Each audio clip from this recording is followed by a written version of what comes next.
So how you can change your DNS in Windows 11? So if you want to do this, to change your DNS, you have to with search run. Okay, so you can search run here, run.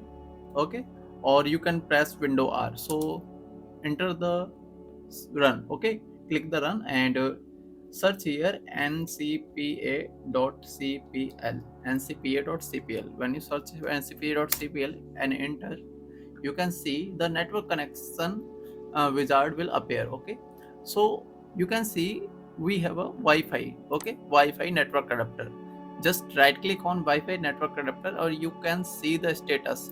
If you want to see the status, you can see the status and details. Okay, overall. So you just have to right click on and click on properties in the last option. Okay, so when you click on the properties, you can see there are many options. So you have to find this option. Okay, this option is a internet protocol v4.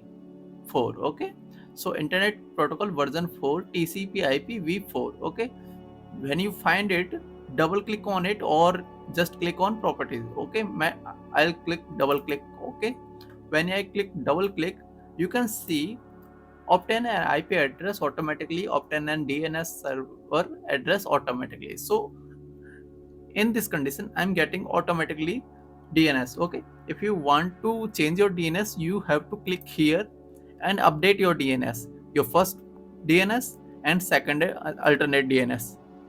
Okay, when you put your DNS like you can say the gateway. Okay, just like suppose that 192.168.1.1.